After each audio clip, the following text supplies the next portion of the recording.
실전에 강해지는 키워드 수학 강혜성쌤입니다. 반갑습니다, 여러분.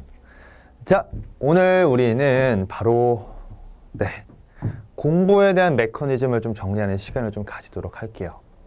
메커니즘이라고 하니까 좀 뭔가 복잡해 보이는데 간단히 얘기하면 공부 어떤 방식이에요.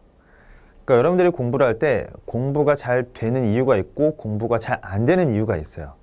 그것들을 그냥 선생님 메커니즘이라고 얘기를 해놨고 요 얘기는 선생님이 꽤 많은 연구와 그리고 선생님 대학교 때 들었었던 여러 가지 강의를 결합한 강의라서 조금 어려울 수도 있어요. 하지만 여러분들에게 분명히 도움이 될 겁니다. 여러분들이 지금까지 들었던 어떤 공부법과는 좀 다른 내용일 거예요. 근데 굉장히 중요하기 때문에 듣고 나서 한번 자신은 어떤지 한번 정리해보는 시간을 가지면 좋을 것 같습니다. 자, 일단은 뭐 이런 얘기들 정말 많이 듣죠. 공부를 해야 하긴 하겠는데 동기부여가 잘 안 돼요. 뭐 어저께도 들었던 것 같아요. 별로 공부하고 싶지 않아요. 그렇습니다. 근데 중요한 건 이거에 대한 대책을 세울 때 많은 친구들이 일단 플래너를 꺼내요. 그리고 빨리 일주일치 계획을 짭니다. 그리고 그대로 진행하려고 자신을 막 그 시간에 끼워 맞추기 시작하죠. 근데 결국 무슨 일이 생기죠? 그렇죠. 사자성어처럼 정말 작심삼일로 끝나는 경우가 너무 많습니다. 근데 그 이유가 뭐냐라고 했을 때 공부의 어떤 작동 원리, 즉 메커니즘을 정확하게 이해하지 못한 채 그냥 원래 하던 대로 하기 때문에 그렇습니다. 자, 그럼 공부를 때려쳐야 되나요?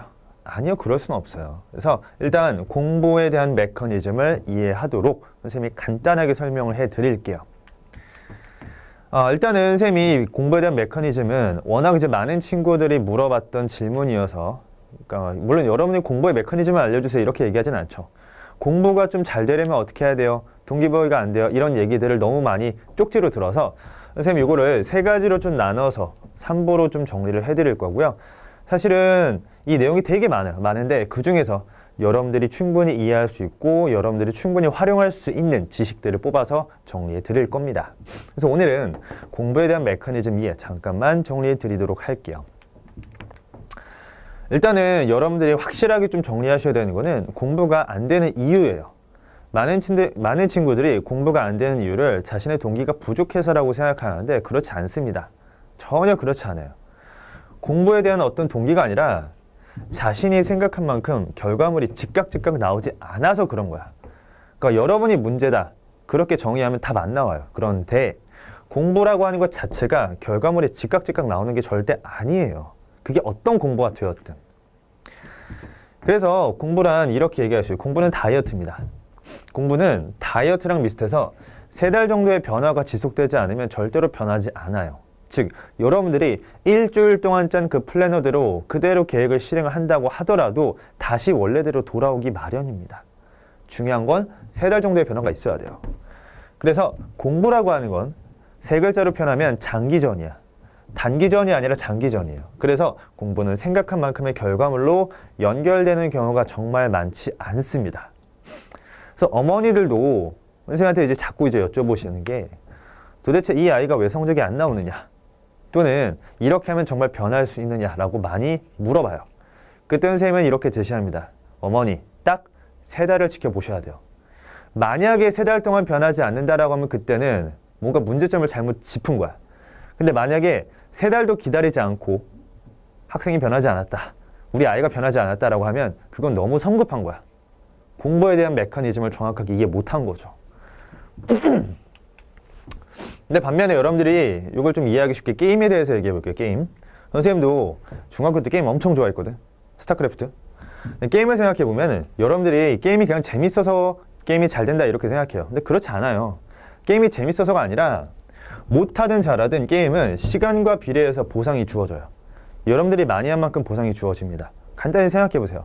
여러분들이 지금 하고 있는 게임 잘 생각하시면 여러분들이 지든 이기든 그것에 대해서 금전적인 보상이 되었든 레벨업이 되었든 무언가 주어져요. 그리고 그게 즉각 눈으로 확인되고 여러분들이 그렇게 해서 즉각 보상이 주어지면 그걸 이용해서 업그레이드도 할 수 있고 스킬을 증가시킬 수도 있고 다양한 것들을 할 수 있다라는 거야.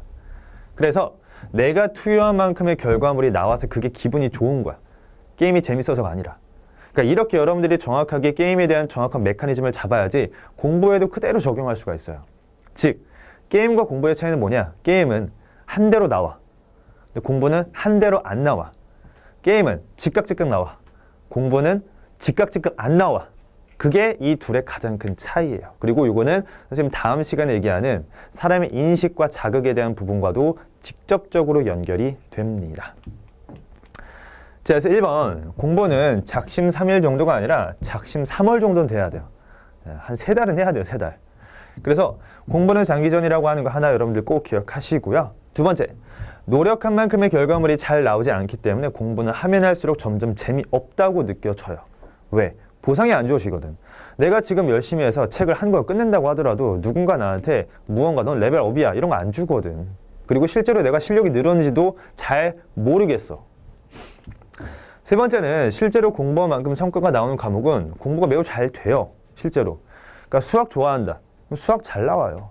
영어 좋아한다. 그럼 영어 잘 나와요. 왜? 한 만큼 나오니까. 네 번째, 계획을 잡고 공부한다고 하더라도 3달간의 변화는 매우 어렵고도 힘든 일입니다. 그렇죠. 정말 어렵습니다. 3달 동안 내가 뭘 했는지 다 까먹어요. 생각해보세요. 3달이면 100일이거든. 100일 전에 여러분이 뭐 했었죠? 기억 안 나요. 다섯 번째, 공부가 실제로 결과물로 잘 연결되지 않는 이유는 그만큼 뇌에 많은 대뇌피질을 사용하기 때문이에요. 실제로 그렇습니다. 여러분들이 어떤 영단어 하나를 외울 때는 거기에서 주름이 100만 개가 생겨야 돼요. 실제로. 그러니까 애플이라고 하는 단어를 여러분들이 공부를 하고 나서 그 단어를 여러 번 입에 모국어처럼 완전히 붙이기 위해서는 여러분들이 스트레스를 100만 번 받아야 된다는 거야. 그만큼 공부라고 하는 게 스트레스를 받는 과정이에요. 그게 당연한 거야. 그래서 단순 자극이 아니기 때문에 공부라고 하는 건 여러분들에게 굉장히 많은 스트레스를 부여합니다. 하지만 게임은 그렇지 않아요. 게임은 아주 단순한 자극. 했어? 오케이. 했어? 오케이. 업그레이드. 이게 끝이잖아. 여섯 번째. 그러면 어떻게 하면 공부를 나의 것으로 만들 수 있을까라고 했을 때 방금 정리했던 내용들 다시 한번 기억해 볼게요. 첫 번째. 공부는 단기전이 아니라 장기전이야. 왜 장기전이냐? 공부라고 하는 건 적어도 3달간의 변화가 필요하기 때문이다.